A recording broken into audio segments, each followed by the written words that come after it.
하나님의 섭리 속에 예정된 믿음이라는 말씀을 가지고 함께 말씀을 나누겠습니다. 우리 지난주는 말씀에 순종하는 언약 공동체라는 주제로 말씀 위에 여호수아와 갈리들과 세 지파들이 유기체적으로 서로 말씀의 메아리가 되어가는 것을 말씀을 통해 확인하였습니다. 오늘 말씀은 특별히 여호수아는 역사서이기 때문에 역사의 기준점으로 이렇게 설명할 수 있는데, 특별히 우리 시딤이라고 1절에 보시면 시딤이라는 곳인데, 특별히 우리 시딤은 요르단, 지금 현재는 요르단이죠. 요르단이라고 되어 있는데, 이 텔 엘 함맘이라는 지역입니다. 그래서 특별히 연안에 있는 그 바닷가 주변에 있는 곳인데, 아벨 시딤이라고도 민수기에서 말하기도 합니다. 그래서 이곳은 아카시아 나무들이란 뜻이란 이름이 시딤이라는 뜻에 있습니다. 그러니까 아카시아 나무가 참 많다, 그 이름이 시딤이라는 이름이 들어가 있는 겁니다. 그러니까 그곳에 이제 하나님께서 여호수아를 통해서 정탐을 보내는데, 여러분 여호수아가 가나안 들어가기 전에 정탐을 보내는 것이 마치 신앙이 없는 것처럼 비춰질 수도 있어요. 왜냐, 하나님이 약속의 땅을 주었는데 왜 정탐을 하러 가느냐, 전쟁하면 하나님이 승리를 주시는데 왜 정탐을 하러 가느냐라고 질문할 수 있어요. 여러분 잘 보시면, 저번에도 제가 말씀드렸지만 은혜 언약은 두 가지의 요소가 있다고 말씀드렸어요. 소유는 은혜이고 책임이라는 사실이 있어요. 두 가지가 있어요. 은혜, 예수 그리스도로 말미암아 우리가 예정함을 입어서 구원을 받았지만 내가 구원받은 백성으로서의 책임과 의무는 있다는 말씀이에요. 그러니까 여러분, 우리가 하나님께서 은혜 주셨다고 우리가 구원받은 백성이라고 가만히 있으면 되는 게 아니라 구원받은 백성답게 살아갈 의무와 책임이 우리에게 있는 거예요. 그런데 이단들과 구원파들이 주장하는 게 뭐냐면 구원받았으면 됐다는 거예요. 그러니까 구원파가 주장하는 게 뭐냐면 구원받았으니까 이제는 네가 어떻게 살든지 아무런 책임도 없고 아무것도 하지 않아도 된다는 거예요. 그러니까 책임에 대한, 인생의 책임에 대한 문제를 전혀 지적하지 않아요. 여러분, 우리는 구원받은 백성답게 살아가야 될 줄로 믿습니다. 왜냐하면 구원받은 하나님에 대한 은혜와 책임이 우리 가운데 있기 때문에 그런 거예요. 그러니까 오늘 이 가나안 땅에 정탐금을 보낸 이 여호수아도 마찬가지인 거예요. 그러니까 하나님께서 전쟁으로 하여금 우리에게 승리를 주셨다고 약속하셨지만 그 약속에 대한 책임으로 말미암아 인간으로서 내가 하나님의 백성으로서 그 일들을 하고 있는 거예요. 그러니까 정탐꾼을 보내는 거예요. 여호수아는요, 자기 정탐꾼 출신입니다. 민수기에 보시면 10명의 정탐꾼 중에 자기가 들어가 있었어요. 여호수아 갈렙처럼 들어가 있었어요. 근데 여호수아가 이제는 자기가 지도자가 되니까 10명까지는 그렇게 많이 필요 없고 2명 정도는 괜찮은 거예요. 그래서 2명을 1절에 보시면 2명을 가만히 이 시딤에 보내어서 여리고성을 정탐하러 갑니다. 여러분, 여리고성은요 굉장히 큰 성입니다. 우리가 알고 있던 여리고성은요 굉장히 큰 성이에요. 당시 지방에는요, 당시 그 고대 근동 지방에는요 많은 성이 있었고 그 성에는 각각의 왕들이 있었어요. 그 왕들이 지배하고 왕들이 다스리는 곳이니까 그 여리고성 안에는 많은 물자도 오고 갔고 심지어는 군사적으로도 굉장히 강성했던 곳으로 보여져요. 그런 곳에 지금 하나님께서 이 정탐꾼 2명을 보낸 것입니다. 그럼 정탐꾼 라합의 집에 들어간 것처럼 여러분 우연으로 볼 수 있을까요? 아니, 우연으로 볼 수 없어요. 이것은 하나님의 세밀한 은혜와 계획 가운데 벌어진 일이에요. 그러니까 이건 하나님의 섭리적 은혜로 볼 수 있는 거예요. 하나님의 손 하나, 하나님의 어떤 은혜 없이는요 어떤 것도 이루어질 수 없음을 우리가 볼 수 있는 겁니다. 인간의 책임을 사용하셔서 하나님은 그 일들을 이루어 나가시는 거예요. 그러니까 섭리적 큰 은혜로 보시면 하나님의 은혜 언약에 있는 사람들은 그 섭리적 은혜 아래 살아가고 있는 거예요. 그래서 누가 사람을 만나든지 아니면 어떤 관계를 맺다든지 아니면 사람과의 어떤 이런 여러 가지 일들을 겪는 모든 것은요 하나님의 섭리적 은혜 가운데 있는 거예요. 그래서 우연은 없는 겁니다. 우리가 그리스도인이 만약에 우연을 믿는다면 하나님을 믿지 않는 것과 똑같은 거예요. 우리는 우연을 믿는 게 아니라 하나님의 섭리적 은혜를 믿기 때문에 우리의 삶의 모든 반경에 만나는 사람, 심지어는 다투는 사람들조차까지도 하나님의 은혜 언약 가운데 있다고 우리가 섭리적 은혜 가운데 있는 거예요. 우리가 그걸 보시면 악인까지도 사용하시고 죄까지도 사용하셔서 하나님께서는 우리 믿는 백성들로 하여금 하나님의 성화의 길로 걸어가게 하시는 거예요. 이게 얼마나 큰 은혜인지 모르는 거예요. 그래서 정탐꾼들이 특별히 라합의 집에 들어가는 것조차도 하나님이 그 섭리적 은혜로 인도하신 걸 볼 수 있어요. 여러분, 정탐꾼 중에 여러분 이 여리고성에 라합의 집만 있었을까요? 아니에요. 라합의 집뿐만 아니라 수많은 여관들과 숙박업소들이 분명히 있었을 거란 말이죠. 그런데 하나님께서는 그 섭리적 은혜로 라합의 집에 정탐꾼들이 들어가게 하신 거예요. 이곳을 보시면 하나님의 은혜가 얼마나 큰지를 볼 수 있는 거예요. 여러분, 예수님의 조상은 누구죠? 유대인인가요? 정통 유대인인가요? 아니에요. 이방 여인, 특별히 라합의 가문에 태어나게 하신 걸 보시면 하나님은요, 온 우주 만물을 택한 백성들을 구원하기 위한 하나님의 치밀하시고 섭리적인 계획이 있는 걸 볼 수 있는 거예요. 여러분, 라합은요, 기생이었습니다. 다른 역본에 보시면 여간업자라고 기록되어 있어요. 그러니까 여간업도 하면서 이 창녀의 일도 같이 한 거예요.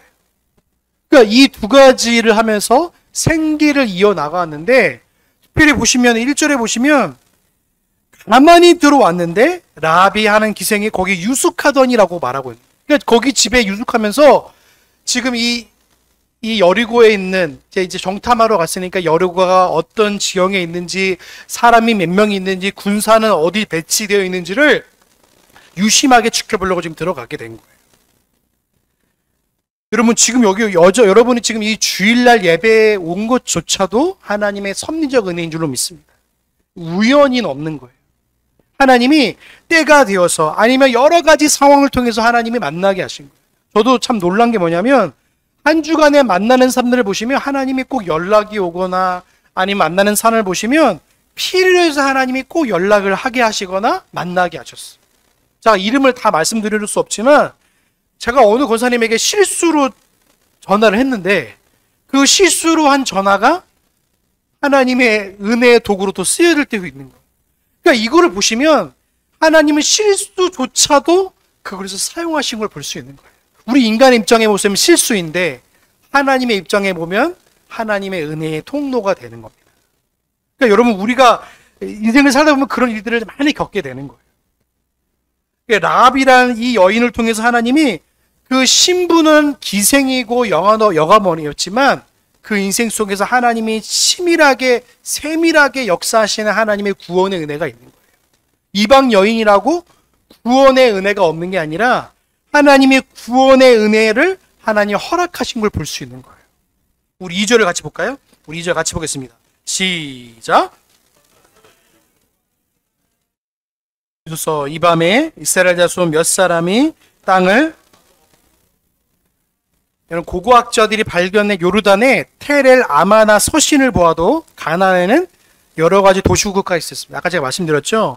도시마다 왕이 있었다는 사실을 나타내고 있습니다. 이때 이스라엘의 정탐꾼들이 여리성에 들어왔다는 정보가 즉시 왕에게 전달될 걸 보면요, 가나안의 군사적 활동이 얼마나 치밀하게 전개된 걸 우리가 알 수 있어요.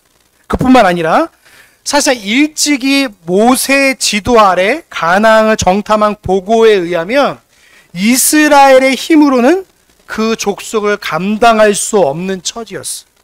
그럼에도 불구하고 이스라엘이 끝까지 가나안을 향해 나아갈 수 있는 이유는 뭐예요? 오직 여호와의 하나님의 약속과 권능을 믿는 이유에서요.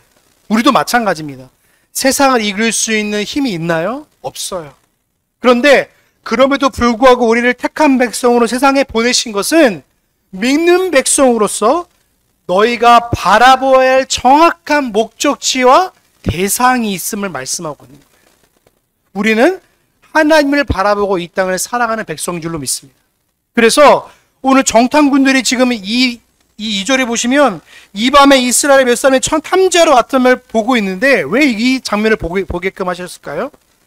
지금 가나안의 왕들은요, 지금 곤두서 있는 거예요. 왜냐하면 이스라엘의 소문도 듣고 있었고 많은 사람들의 소문을 듣고 있었어요. 이스라엘이 전진에 나가면요, 모든 다 깨 부서지는 거예요.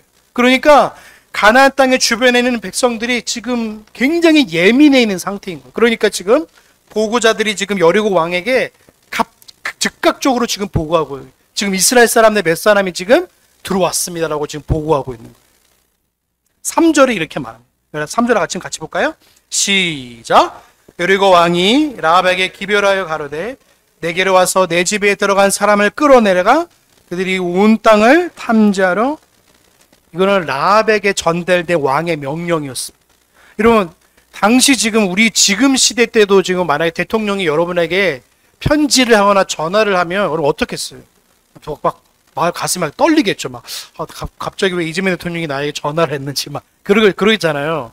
근데 하필 왕이 그 백성에게 직접적으로 전달을 한 거예요. 야, 너 있잖아.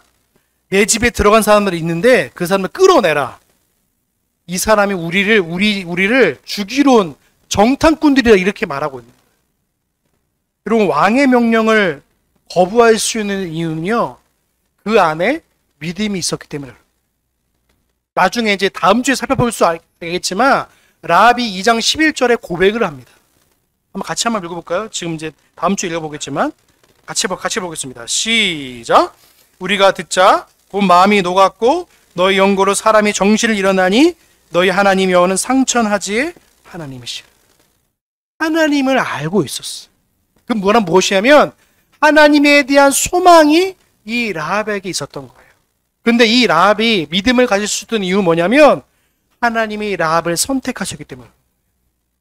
라합이 믿었기 때문에 그가 구원을 얻은 게 아니라 하나님이 그에게 믿음을 주셨기 때문에 그가 믿음의 고백을 할 수 있었던 거예요.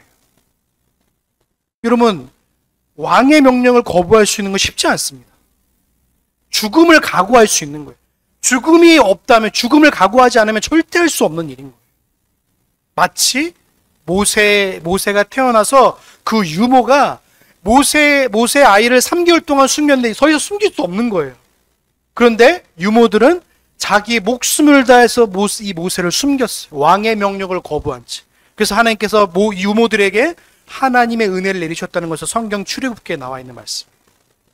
근데 왕의 명령을 거부하는 것을 있는 이유는 뭐냐면 그 안에 참된 믿음이 있었기 때문에 그런 거예요. 하나님을 향한 믿음 말입니다. 여러분, 여러분 가운데에 얼마나 많은 두려움이 옵니까? 경제적 두려움도 올 수도 있고요. 그리고 여러 가지 상황적 어려움들이 시시때때로 와요.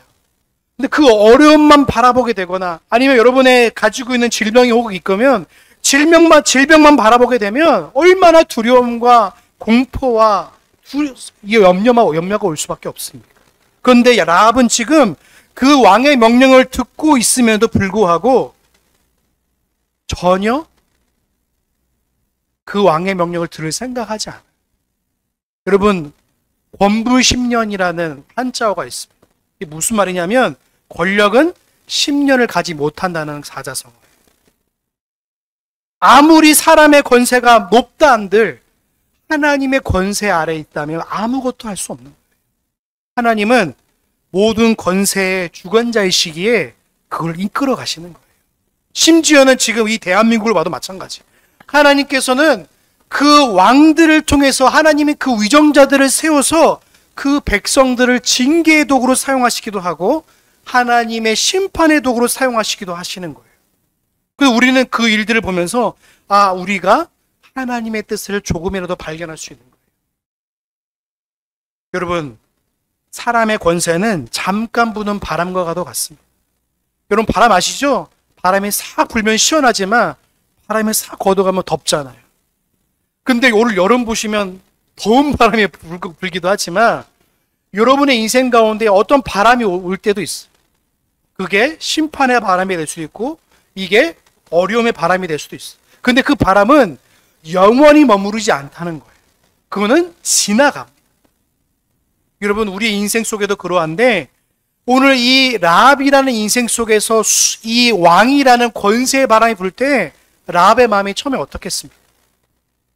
근데 그 집에서 사람을 끌어내라고 할 때 이 라합의 마음이 어떠했는지 성경에서 얼핏 보여주고 있어요. 그 말씀이 4절부터 7절에 나와 있습니다. 같이 한번 볼까요? 4절부터 7절입니다. 우리 같이 보겠습니다. 시작. 그 여인이 그 두 사람을 이미 숨긴지라. 그러되 과연 그 사람이 내게 왔으나 그들이 어디로 서인지 나는 알지 못하였고 그 사람들이 어두워 성문을 닫을 쯤 했으니 어디로 갔는지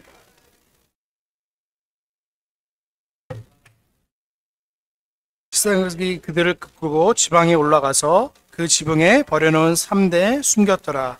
그 사람들은 요단길로 나루터까지 따라갔고 그 따르는 나가자 그 성문을 닫았다. 아멘.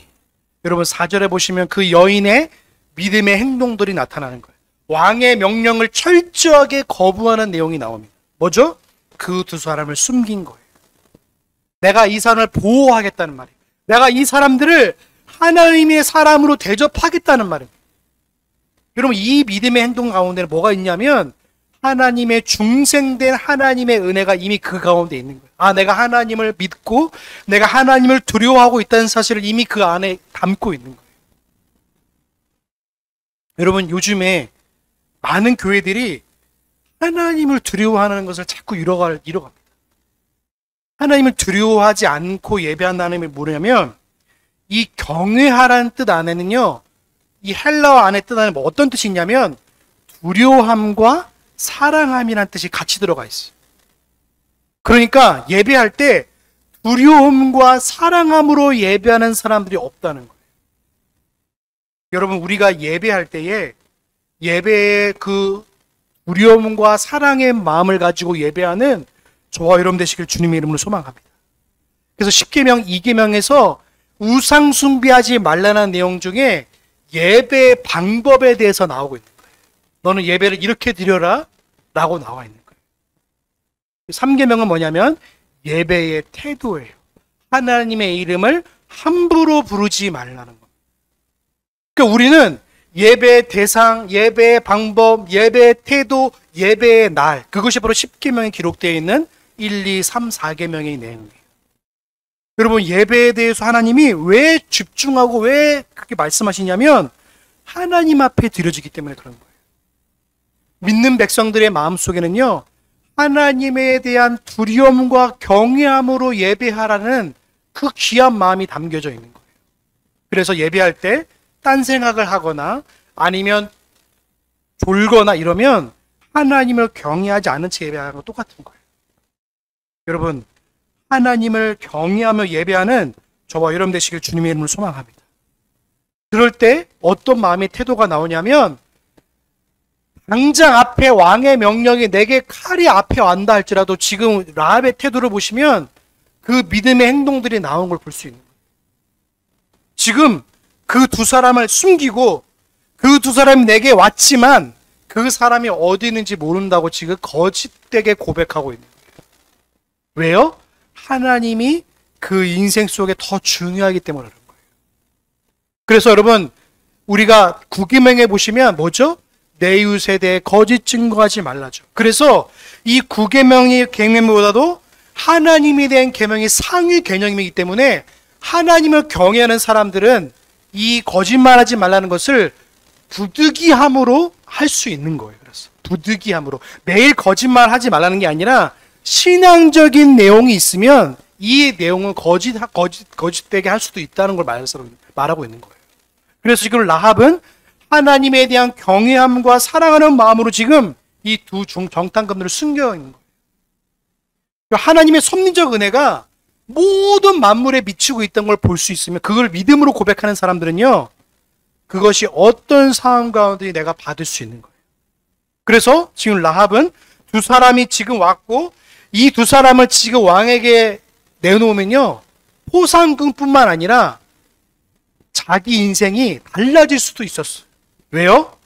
지금 왕의 명령이 직접 다이렉트로 떨어졌기 때문에. 그 왕의 명령을 지키면 그냥 얼마든지 육신의 안락과 평안적으로 살 수 있어요. 포상금이 얼마가 있습니까? 왕이 얼마나 후리하겠습니까? 그런데 그 왕의 명령을 포기할 수 있는 이유는 뭐냐면 하나님의 명령과 하나님에 대한 그 어마어마한 사랑과 은혜가 있기 때문에 왕의 명령을 포기할 수 있었던 거예요. 똑같습니다. 여러분 삶의 현장도 마찬가지예요. 여러분 주일날 일하면요 더 많이 할 수 있어요. 주일날 아니 더 많은 곳에서도 일할 가능성이 많잖아요. 그런데 왜 여기 오셨냐면 하나님을 사랑하는 마음으로 오시지 않았습니다. 여러분 수많은 곳에서 그런 것들이 있어요. 섭리적 은혜로 하나님의 일들을 내가 열심히 하고 하나님의 일들을 잘하는 것도 중요하지만 내가 하나님의 백성답게 사랑은 또 참 중요하다는 거예요. 그것이 보이든 보이지 않든 말입니다. 지금 라합은요 하나님을 본 적이 없어요. 라합은요 하나님께서 주신 그 모든 은택들을 누린 적이 한 번도 없어요. 그냥 소식으로 하나님을 들었을 뿐이에요. 그런데 그 마음속에 하나님이 구원의 은혜를 베푸셨기에 그 입술과 행동으로 하나님 백성답게 살아갈 수 있는 힘과 원동력이 될 수 있었던 거예요. 여러분 섭리적 은혜를 바라보게 되면요 절망도 소망을 발견할 수 있어요. 절망 속에서도 소망을 발견할 수 있어요. 여러분 요셉도 마찬가지예요. 요셉의 섭리적 은혜를 바라보시면요 절망.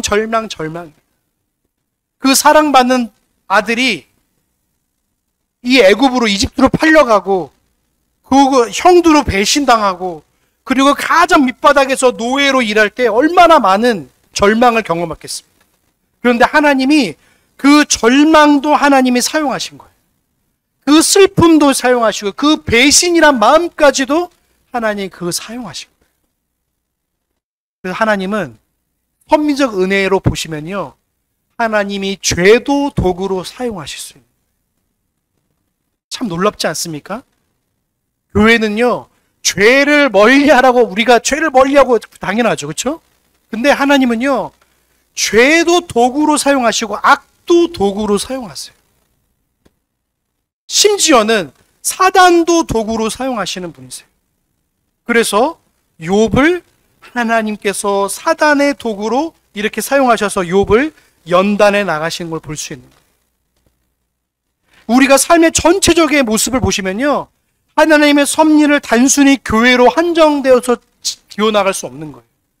여러분의 인생의 모든 부분을 하나님의 섭리적 관점으로 바라보시길 주님의 이름으로 소망합니다. 그러면 은혜가 더 풍성한 거예요. 제가 이제 몇 년 전에 이렇게 암 투병하시는 분께 신방을 가게 됐거든요. 근데 그 암 투병하는 분들은요, 그 중환자실에 오전, 오후 한 번밖에 못 들어갑니다.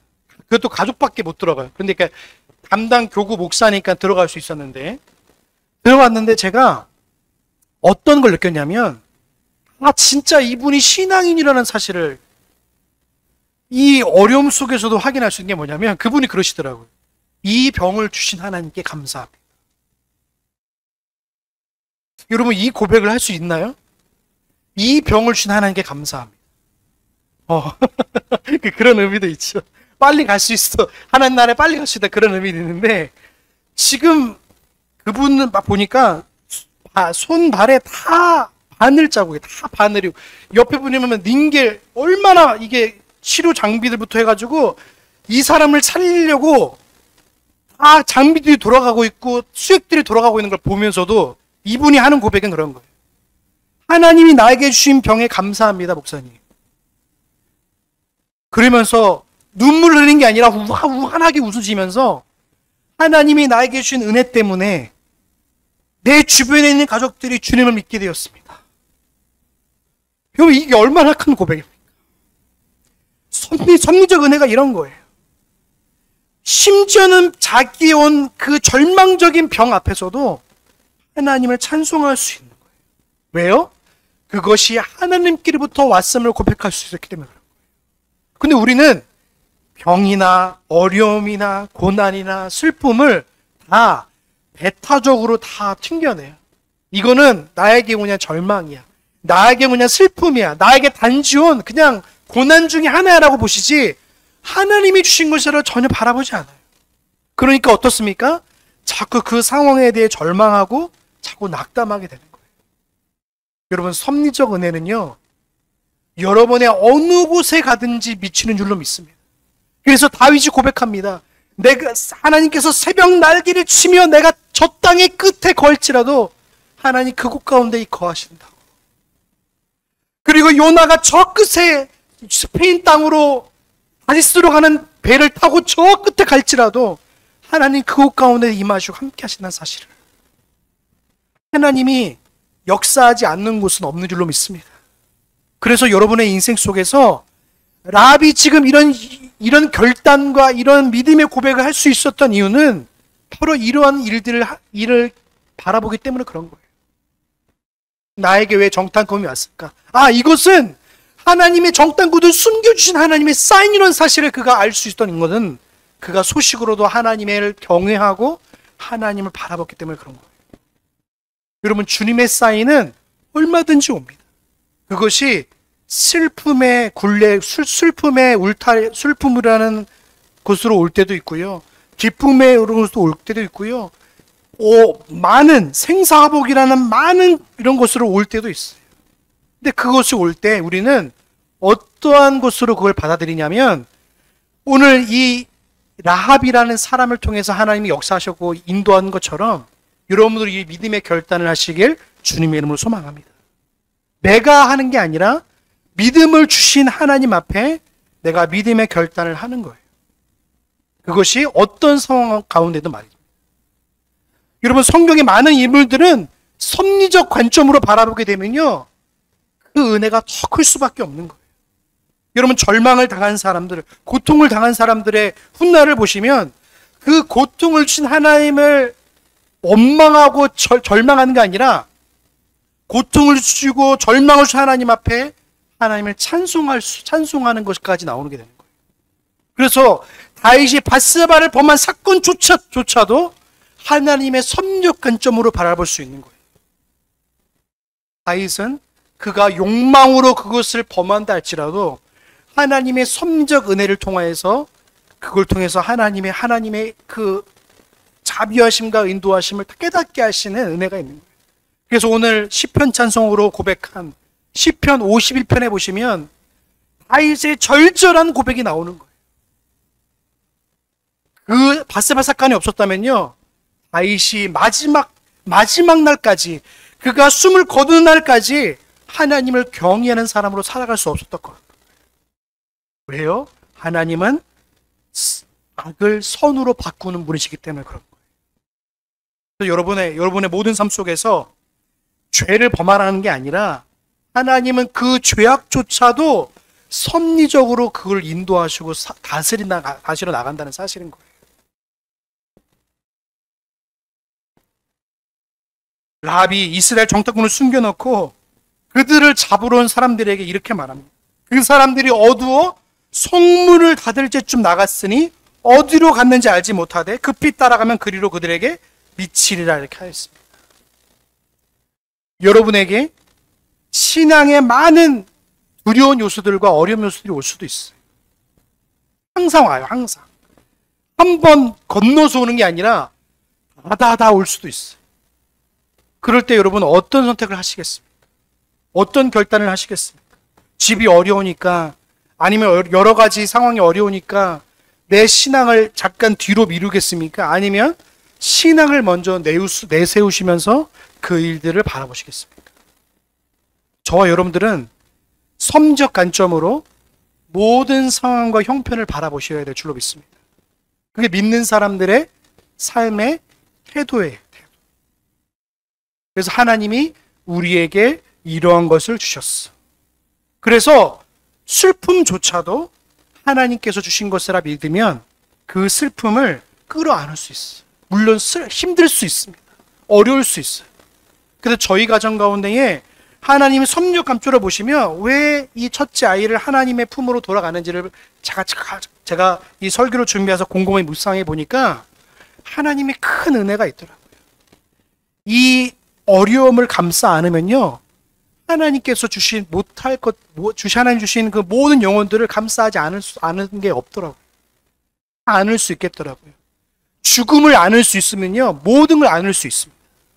제가 이런 것들을 경험하니까요, 죽음을 안을 수 있으면 모든 걸 안을 수 있어요. 여러분, 죽음은 우리 그리스도인들에게는요, 새로운 생명의 시작인 줄로 믿습니다. 그래서 죽음조차도 안을 수 있는 거예요.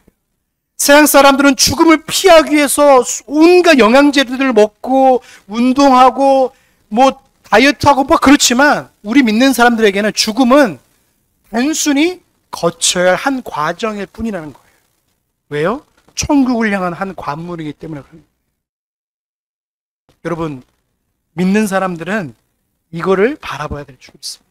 죽음을 넘으면요, 다 넘을 수 있어요.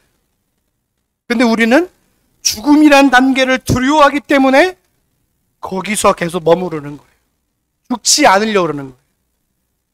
그러니까 교회 강단에서 죽음에 대한 설교를 잘 하지 않아요. 성도들 불편할까 봐요. 그러니까 오래 사십시오. 이 땅에서 만수무강하십시오. 복 받으십시오. 이렇게 얘기하는 거예요. 우리의 영원한 복은 하늘나라에, 하나님 나라에 있어요. 여러분의 복은 이미 주어져 있어요. 그런데 보이는 복을 쫓다가 보이지 않는 복을 잃어버릴 수도 있어요. 여러분에게는 이미 보이지 않는 영원한 복이 있는 줄로 믿습니다. 그 복이 여러분에게 있어요. 근데 보이는 복 때문에 보이지 않는 복을 자꾸만 놓으려는 거예요. 여러분, 하나님께서는 여러분들을 영원한 복으로 초대하신 줄로 믿습니다. 그 초대장을 이미 받았어요. 근데 그 받은 사람들이 어떤 삶의 태도로 삶을 살아가냐면 하나님이 모든 것을 주셨기 때문에 모든 것을 또 인도해 가실 거야 라는 믿음으로 살아가는 거예요. 그래서 제가 제일 좋아하는 말씀은 로마서 11장 36절에 있는 말씀입니다. 한번 같이 찾아볼까요? 우리 같이 보겠습니다. 시작. 이는 만물이 주에게서 나오고 주로 말미암고 돌아갑니다. 영광이 세세에 있으려. 하나님께로부터 왔으니까 하나님으로부터 말미암고 하나님께 돌아가는 거예요. 그것이 우리의 인생이고 그것이 우리 믿는 사람의 태도인 줄로 믿습니다. 여러분, 라합의 결단한 이 결단을 보시면서 아, 라합이 정말 대단해 이게 아니라 라합이 바라봤던 하나님을 저와 여러분들이 바라보시길 주님으로 소망합니다. 그 하나님은 천지 만물을 주관하시는 분이십니다. 그 하나님은 모든 것을 지금도 운행하시는 분이시고요. 그분은 지금도 저와 여러분들을 세밀하게 머리털 하나까지도 상하게 하지 않으시는 분이 우리 하나님 줄로 믿습니다. 참새의 2마리가 한 아사리온에 팔리는 것조차도 하나님의 허락 없이는 할 수 없는 것이에요. 여러분, 모든 삶 속에서 오늘 라합이 하나님을 바라봤던 것처럼 선미적 관점으로 인생을 바라보시고 인생을 설계하시고 하나님을 의지하시는 저와 여러분 되시길 주님의 이름으로 소망합니다. 기도하시겠습니다. 사랑하는가 풍성하신 하나님, 감사합니다. 우리의 인생 속에서 찾아와 주셔서 아무것도 없고 허물 많은 인생 속에서 예수 그리스도를 보내주시고 그로 말미암아서 영생의 복을 얻게 하신 하나님 감사합니다. 그리고 또 그것뿐만 아니라 이 땅에서 영생의 복을 누리며 하나님 나라를 소망하며 살게 하시 또한 너무나 감사합니다. 육신을 입고 있는 우리 인생 속에서 여러 가지 상황이 옵니다. 고난이 오고 슬픔이 오고 어려움이 오고 슬픈 일이 올 때마다 그것을 통해서 하나님 우리에게 계속 사인을 보내십니다. 내가 너와 함께하고 있다. 그것 바라보지 말고 나를 바라보라고 말씀하신 주님을 바라보게 됩니다. 아버지 하나님, 오늘 라합이 정탐꾼을 숨겨주면서 왕의 명령을 어겨가면서 바라봤던 그 하나님을 우리 성도들이 바라보게 하여 주시옵소서. 상황에 두려워하고 상황에 억눌리고 상황에 눈물 짓는 인생들이 아니라 영원하시고 편하지 아니하시고 우리를 영원한 곳으로 이끄시는 그 하나님의 놀라우신 섭리하심을 바라보고 묵상하며 살아가는 우리 모든 성도들 될 수 있도록 은혜를 더하여 주시옵소서. 모든 영광 주 앞에 올려드리오며 우리의 구원의 소망 되신 예수님의 이름으로 감사하며 기도하옵나이다.